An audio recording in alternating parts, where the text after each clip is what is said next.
주 예수를 믿으라. 그리하면 너와 내 집이 구원을 얻으리라. 이 말씀은 바울이 실라와 함께 빌립보라는 도시에 가서 전도하다가 붙잡혀 옥에 갇혔을 때 한 말씀입니다. 바울이 전도하다가 귀신에 들린 점쟁이 여자를 구원하여 새 사람 되게 했을 때에 그 여자를 가지고 돈벌이 하던 사람이 사업에 실패하게 되자 분기하여 관청에 고소하여 이유도 묻지 않고 많은 악행을 가하고 옥에 가두게 되었습니다.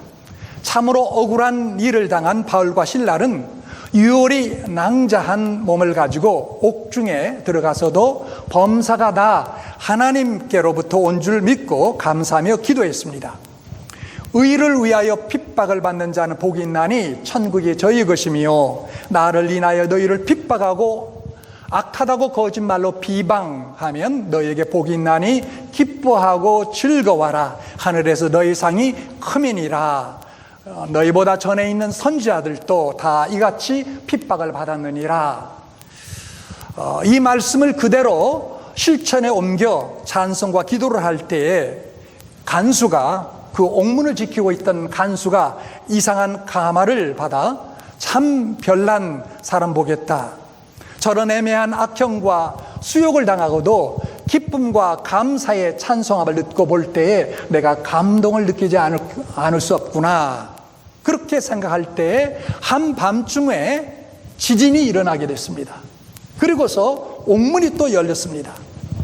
옥문을 지키고 있던 이 간수는 죄수들이 다 도망간 줄 알고 책임감에 눌려 그만 자결하려고 했을 때에 바울과 실라가 소리질러 내가 여기 있노라, 자결하지 말라 라고 말하자 이 간수는 더욱더 감동함을 받고 선생이여, 내가 어떻게 해야 구원을 얻으리까? 나도 어떻게 하면 그런 애매한 악형을 당하고도 찬송과 감사의 사람이 될 수 있으리까? 라고 질문했습니다. 이때 바울이 주 예수를 믿어라. 그래야만 너와 내 집이 구원을 얻으리라. 라고 말한 것입니다. 그리고 나서 간수는 선생님, 자, 이제 우리 집으로 갑시다. 라고 모시고 가서 그 상처를 다 싸매주고 저녁 밤찬 대접하고 온 가정이 말씀을 듣고 그리고 세례를 받고 구원을 받아 이 간수는 빌립보 교회를 창시한 창설자가 되었습니다. 사랑하는 여러분, 우리 기독교는 구원의 종교입니다. 예수란 구원이라는 뜻을 지니고 있습니다. 예수라는 말 속에는 구원이라는 그런 의미가 있다라는 말씀입니다. 사랑하는 여러분, 사람에게 있어서 제일 급선무는 무엇입니까? 바로 구원입니다. 물에 빠진 사람에게 제일 급선무가 무엇이겠습니까? 구원입니다. 그런데 어떤 사람이 물에 빠져 죽어가는데 한 사람이 떡을 사가지고 가서 여보세요, 물에 빠져 헤매느라고 얼마나 배가 고프겠어, 이거 먹고 힘 차려서 나와보세요 라고 한다면 아마 그 사람은 떡이야 좋긴 좋지만 언제 제가 그걸 먹고 일어나서 나가겠습니까? 라고 말할 것입니다. 또 어떤 사람은 좋은 옷을 한 벌 사가지고 와서 여보세요, 물에 빠져 이렇게 있으니 얼마나 춥겠소, 이 옷으로 갈아입으시오 라고 한다면 물에 빠진 사람은 옷이야 좋긴 좋지만 언제 물에 빠진 사람에게 이 옷이 필요 있겠소 라고 말하면서 내가 필요로 하는 것은 이 물속에서 나가는 것이니 나를 구원해 주시오 라고 말할 것입니다. 또 어떤 사람은 제일 좋은 방법으로 생각하여서 서점에 가서 책 한 권을 사왔는데 그것은 수용하는 법을 알려주는 책이라, 그래서 그 책을 보여주면서 자, 이 책 받으시오, 이 책 받고 당신 수용하는 법을 모르니 수용하는 법을 이 책을 읽고 배워서 물속에서 나오시오 라고 한다면 여러분, 그 사람이 뭐라고 하겠습니까? 여보시오, 언제 수영법을 배워 공부해야 내가 나가겠소? 내가 원하는 것은 나를 여기서 건져주는 것이요 라고 말하지 않겠습니까? 여러분, 무슨 말입니까? 오늘날 모든 인생은 다 죄악의 바다에 빠져서 멸망의 직전에 있다는 사실입니다. 악마여 사로잡힌 포로 사형수들입니다.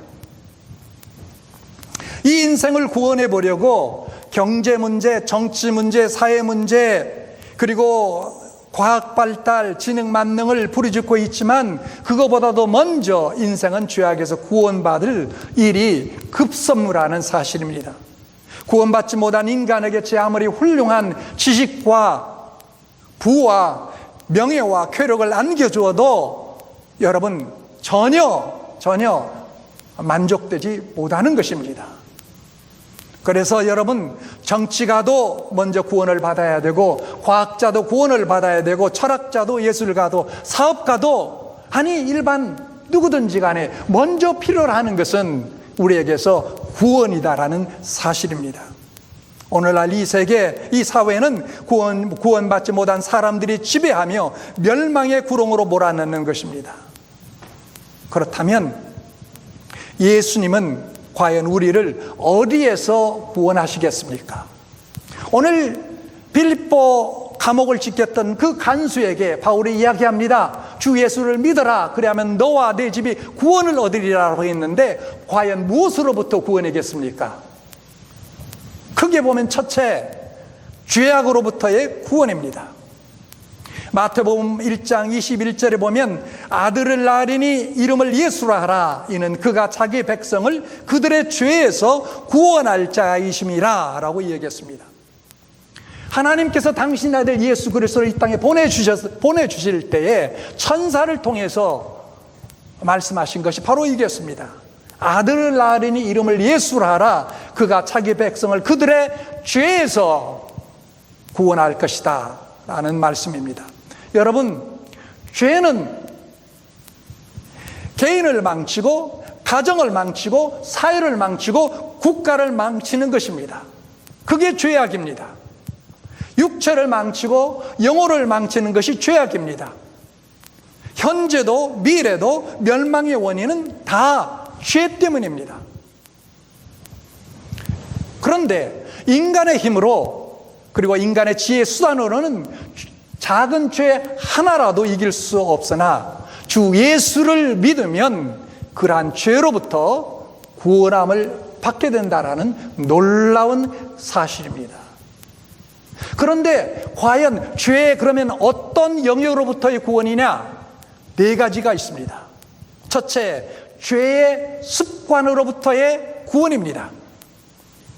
죄의 습관. 여러분, 죄가 우리의 삶 가운데 안겨자든 습관들이 있죠.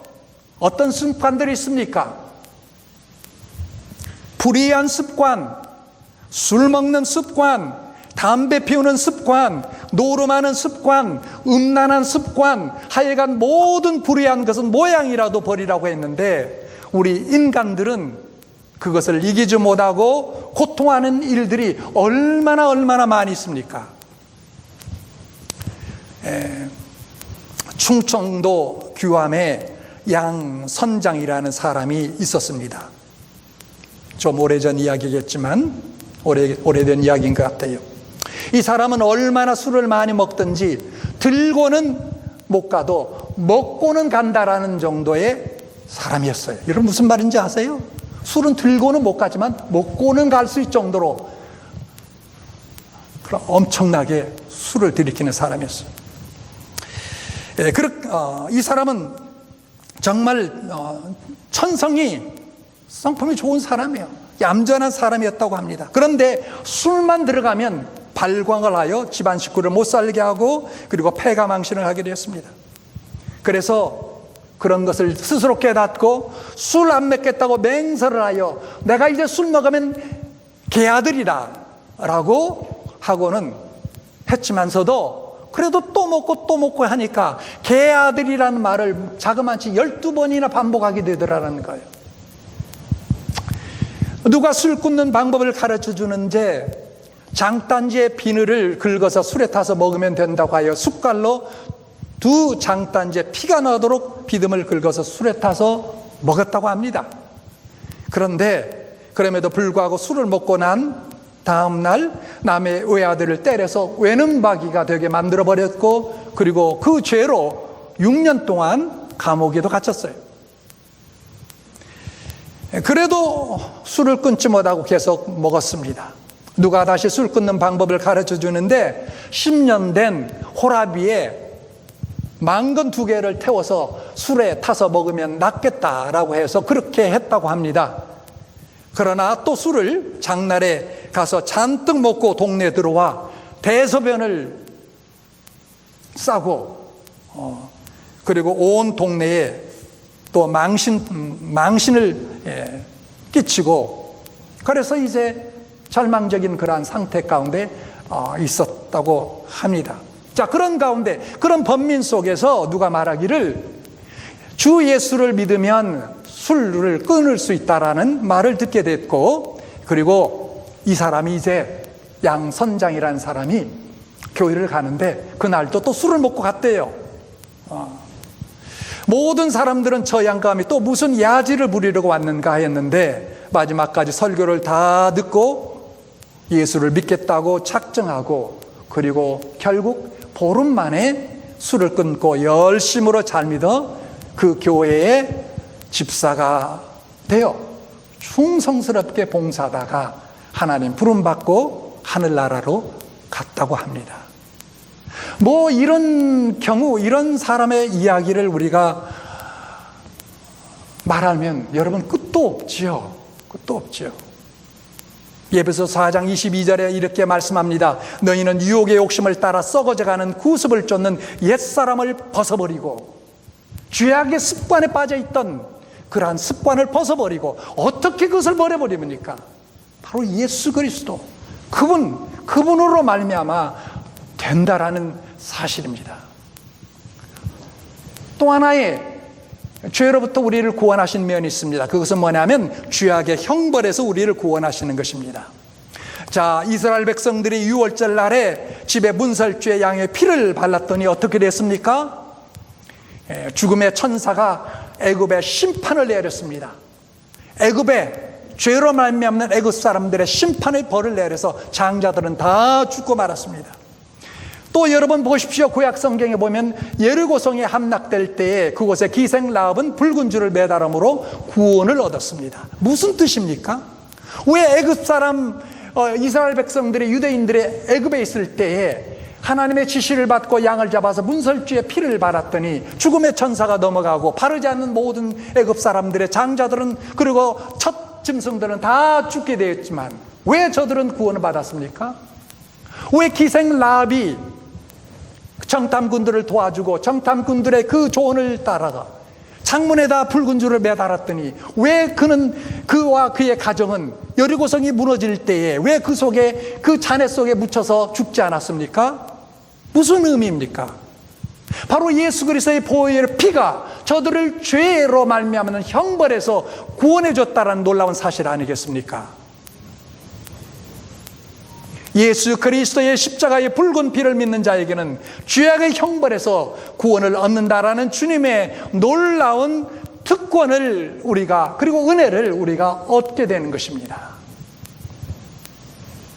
주님께서 주 예수를 믿으라 그러면 구원을 얻으리니 라는 것은 죄의 습관으로부터, 그리고 죄로 인한 형벌로부터 우리를 구원하신다는 놀라운 사실이에요.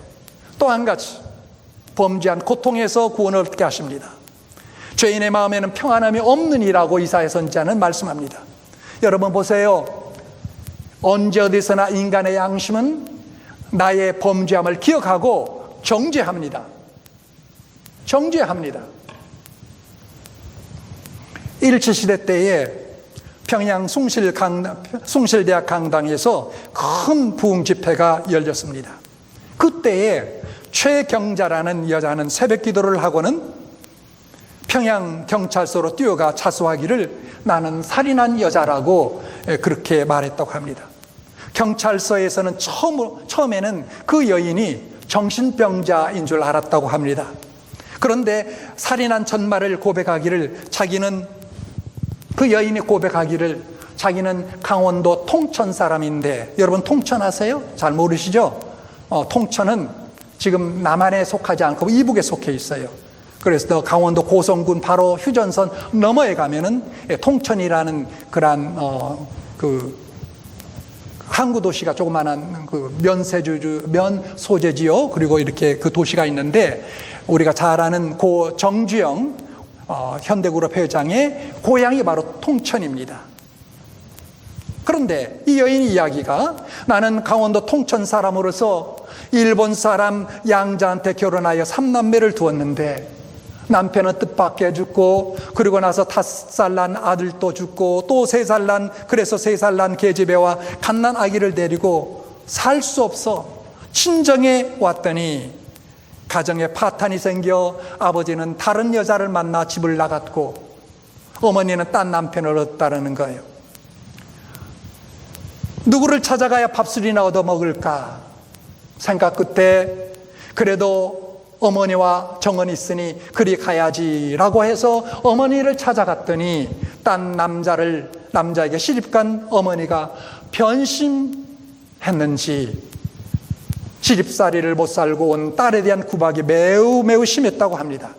그래서 생각도 못하여 아무도 없는 틈에 갓난아이 코와 입에다 솜을 틀어막고 이불을 덮어 죽였다고 합니다. 그리고 3살 난 딸을 부둥켜 안고 앞바다에 뛰어들려는 찰나에 어린 것이 어머니의 목을 껴안고 엄마 살자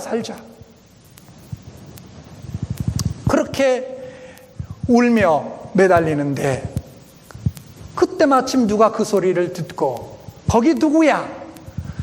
소리치니 한 어부가 그 소리를 듣고 달려와서 결국 이 여인은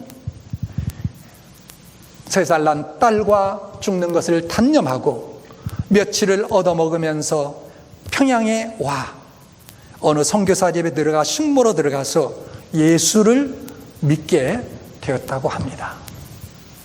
그러나 그 범죄한 고통은 해결할 수 없었으니 그 집회 때에 견딜 수 없어 경찰서에 자수를 하게 된 것입니다. 온 경찰서에서는 탐복을 하고 신문에까지 굉장한 뉴스로 그때 실렸다고 합니다. 세상의 사람들은 자기 죄를 어떻게든지 숨기려고 하고 아무리 취조를 해도 입술을 깨물면서도 자백을 하지 않는데 예수란 이렇게 힘이 있는 것이냐고 그 여자에게 동정이 빗발치듯 했다고 합니다. 그러나 법이 있으니 할 수 없이 함흥 검사국으로 이 여인을 넘겼습니다. 검사국에서 또 이 사실을 신기하게 생각하여 1개월 만에 3년간 집행유예로 석방시켜 자유의 몸으로 풀어줬다고 합니다. 그래서 옥에서 나온 이 여인은 간증하기를 죄를 지고 비단 이불을 덮고 자도 바늘요에 누운 것 같고 고량 진미를 먹어도 모래 씹는 것 같았었는데 그러나 회개하고 주님 품에 안기우니 유치장 마룻바닥도 뜨끈뜨끈한 하나님의 무릎 같더라 라고 그렇게 이야기하더랍니다. 사랑하는 여러분, 하나님께서는 우리가 예수 그리스도를 믿으면 죄로부터 우리를 구원하시는데 첫째 죄의 습관으로부터 죄의 형벌로부터 그리고 죄의 고통으로부터 하나님께서 주시는 양심으로 말미암는 그 고통으로부터 우리를 구원하신다라는 놀라운 사실입니다. 또 한 가지가 있습니다. 죄의 성질로부터 우리를 구원하십니다. 하나님은 우리를 자범죄에서 구원하실 뿐만 아니라 내가 일상 매일매일 순간순간 지은 그러한 자범죄들로부터 구원하실 뿐만 아니라 우리의 마음속의 죄악의 성질에서 즉 죄의 아래서 우리를 구원하십니다. 여러분, 뱀 속에는 뭐가 있습니까? 알들이 있죠. 때가 되면 알들이 나옵니다. 수십 마리가 뛰쳐나옵니다. 그런 것처럼 우리 안에는 죄의 알들이 있어요. 우리 마음속에 있습니다. 때가 되면 이것이 나와 많은 뱀들을 낳게 되는 것이죠. 명심도라는 책에 보면 사람의 마음속에 별별 잡동사니가 다 들어있습니다. 공작새 같은 교만, 염소 같은 음란, 돼지 같은 욕심, 자라 같은 게으른 해타 성질, 호랑이 같은 포악한 성질, 독사 같은 복수심, 여우새끼 같은 의심과 변태심, 남의 허문만을 계속 주목하고 찾아내는 그러한 마음, 이 모든 죄악의 성질을 이용하여 범죄케 하는, 그리고 순종하는 자 속에 일하는 악한 신들이 꽉꽉 차 있다라는 거예요. 그런데 여러분, 그런 가운데 누가 우리를 구원할 수 있겠습니까? 우리의 마음이 그렇게 더럽고 추하고 악한데 여기서 누가 우리를 구원할 수 있을까요? 우리 자신이 우리 자신을 구원할 수 있겠습니까? 놀라운 사실, 회개하여 죄사함을 받아 성령이 그 마음속에 내주하고 십자가의 주님의 보혈이 그 마음에 적시고 살아계신 그리스도가 그 중심에 계셔서 그의 모든 전부를 지배하실 때, 이제는 내가 산 것이 아니요 오직 내 안에 그리스도께서 사신 것이라라는 그러한 고백이 나오게 되고, 그러한 고백이 나올 때에 여러분, 모든 죄악의 성질이 죽어서 떠나고, 그리고 그렇게 악한 모습들이 변하여 하나님의 순한 양들처럼 변하게 될 줄로 믿습니다. 이게 하나님의 놀라우신 구원의 역사예요. 죄로부터 우리를 구원하시는 것입니다. 죄의 습관과 죄의 형벌과 죄에 대한 고통으로부터, 그리고 죄의 본질적인 그러한 성질로부터 우리를 구원하시는 거예요. 자, 그렇다면 또 있습니다. 크게 보면 두 번째로 모든 환난에서 우리를 구원하십니다. 시편 50편 15절의 말씀에 환난 날에 나를 부르라, 내가 너를 건지리니 내가 나를 영화롭게 하리라 라고 이야기합니다. 하나님은 우리의 영혼만 구원하신 분이 아십니다. 하나님은 우리의 육체도 구원하십니다. 우리의 몸도 구원하십니다. 예수 그리스도는 어제나 오리나 영원토록 변치 않으시기 때문에 오늘도 권능과 사랑으로 우리의 필요를 알아보시고 필요를 채우시고 우리를 구원하신 줄 믿습니다. 아마 여러분 중에, 아니 목사님 내가 누구를 위해서 기도했는데 그 사람은 일찍 가던데요, 하나님께서 정말 구원하는 것이 맞습니까? 라는 마음속에 의문을 갖고 계신 분이 있을지도 모르겠습니다. 아마 어떤 분들은 우리가 기도했지만서도 생각보다 일찍 떠난 분들도 있을 것입니다. 그러나 여러분, 엄밀히 한번 생각해 보십시오. 여러분과 저, 우리 대부분은 지난 50년의 사람들보다도 훨씬 지금 장수하고 있습니다. 제가 50년 전에 살았었다면 저는 벌써 10년 전에 갓 사람이에요. 제가 50년 일찍 태어났었더라면 저는 55세에 떠났던 사람이에요. 왜? 제가 10년 전에 아침에 일어나서 저 쓰러졌거든요. 맹장염 때문에. 여러분 그렇잖아요. 50년 전에 보십시오. 당시 뭐 한갑 지는 사람이 몇 분이나 있었습니까? 여러분 동네에 손꼽았잖아요. 그런데 오늘날은 지금 이제 장수시대예요? 100세 시대예요? 운이 안 좋으면 여러분 200세까지 살아요. 제가 생각해 볼 때 우리는 살 만큼 살았기 때문에 내가 더 살기 위해서 기도를 해도 하나님께서 그 기도 안 들어줄 수 있어요. 왜? 너는 살 만큼 살았으니까. 지금 하나님께서 저를 부르시면 저는 할렐루야 하고 가요. 괜찮아요. 왜? 살 만큼 살았으니까.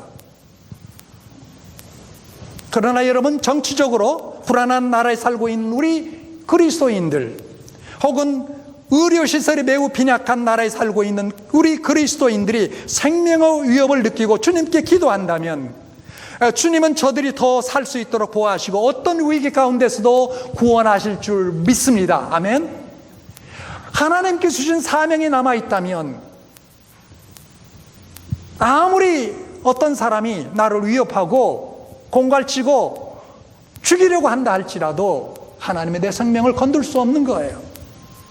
그래서 로마서 8장 35절 37절에 이렇게 우리에게 말씀합니다. 누가 우리를 그리스도의 사랑에서 끊으리요? 환난이나 공고나 박해나 기근이나 적신이나 위험이나 칼이랴. 그러나 이 모든 일에 우리를 사랑하신 이로 말미암아 우리가 넉넉히 이기느니라. 하나님께서 우리를 구원하셔요. 어디에서? 환난에서. 마지막으로 하나님께서 또 우리를 구원하시는 영역이 있습니다. 그것은 바로 사망에서 우리를 구원하십니다. 아담의 범죄 이후로 우리의 인생은 죽음의 철길 밑에서 다 죽게 됩니다. 옛사람도 죽었고 현재 인간도 다 죽습니다. 높은 사람도 낮은 사람도 부자도 가난한 사람도 어린이도 어른도 다 죽습니다. 사형 선고받은 죄수가 징역살이하는 격이에요.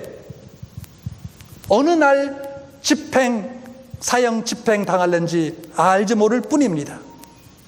지금 이 세상에는 1분 동안에 180명이 죽는다고 합니다. 통계적으로.